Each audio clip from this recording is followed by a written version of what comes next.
పవన్ అసలు స్కూల్కి వెళ్ళారా? ఎక్కడ వరకు చదువుకున్నారు? 4 చదివాండి నేను. 4 నుంచి 9 సంవత్సరాలు అయింది నాకు. ఇప్పుడు ఓకే. మా నాన్నకి యాక్సిడెంట్ అయింది 9 సంవత్సరాలప్పుడు. ఓకే.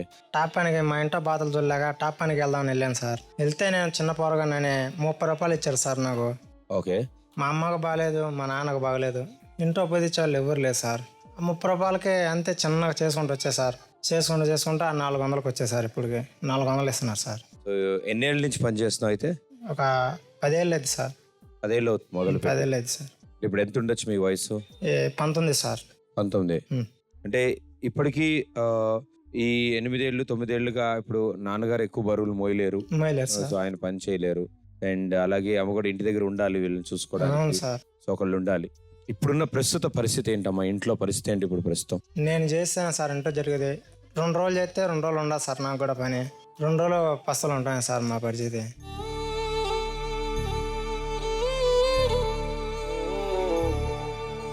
అమ్మా పాపకు 5 ఏళ్ళు వయసా యాక్సిడెంట్ జరిగినప్పుడు? 6 సంవత్సరాలు ఉంటాయి సార్. అది జరిగినప్పుడు యాక్సిడెంట్ ఏం జరిగిందమ్మా అసలు? నేను ఈయన పొలం పనికని మేము పొలానికి వెళ్తాం సార్. పొలం వెళ్ళొచ్చేలోపు అప్పుడు చిన్నపిల్లలు వేడి నీళ్ళు పెట్టుకొని పోసుకోవడానికి పొయ్యిలకి ఇడ్చుకోవడానికి పోయిందండి ఈ అమ్మాయి. మేము వచ్చే తలకి అగ్గుపులకు గీసి అంటించుకొని తగలబడి ఉంది. ఇంటి పక్కల వాళ్ళు చూసిన వాళ్ళు హాస్పిటల్కి తీసుకుపోయి జాయిన్ చేశారు సార్. మేము హాస్పిటల్కి పోయే తలకి మొత్తం కాలు కండ మొత్తం అంత ఊడికి ఇంకొకటి మిగిలింది.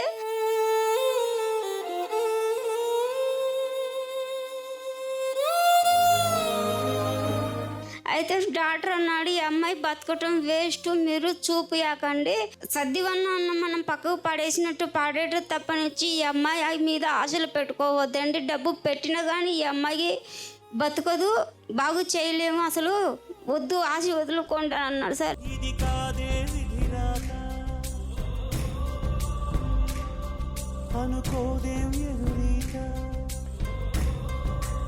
అని నేను ఇంటికి తీసుకొని మామూలుగా ఆరెంజ్ డాక్టరు తెలిసిన మాకు డాక్టర్ అని ఒక ఆయన ఉన్నాడు.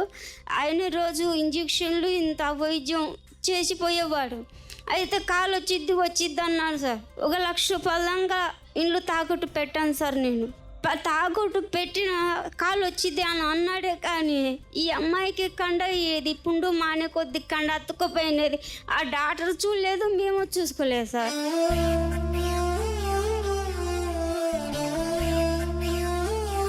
ఈ అమ్మాయి పుండు మాని కొద్ది ఇలాగే స్టక్ అయిపోయింది సార్ కాలు మొత్తం. అదేంది సార్ మళ్ళీ అమ్మాయికి అలాగా స్టక్ అయిపోయిందంటే నేనేం చేసేదమ్మా?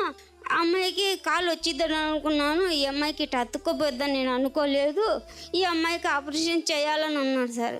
ఆ అమ్మాయి బాధ చూడలేక నాకైతే అందరు చదువుకుంటుంటా ఉంటే నా పానం చచ్చిపోతుంది సార్. ఆ పిల్ల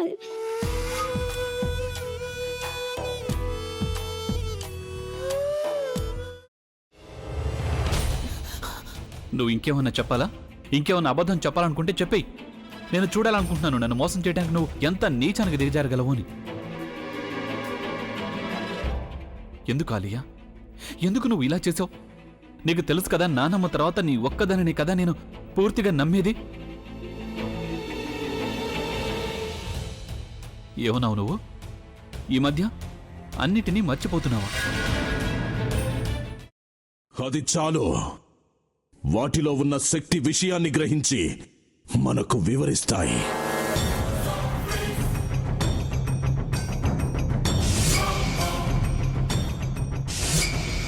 ఎవరు ఆ దండ విప్పొద్దు, గది తలుపులు తెరవద్దు.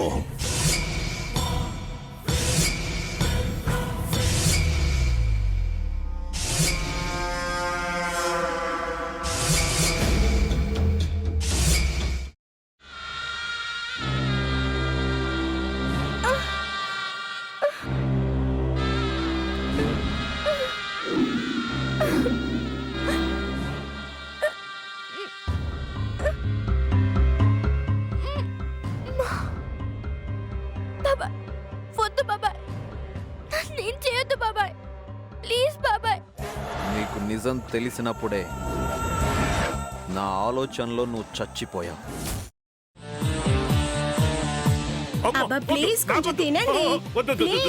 భీమారావు గారు మీరా?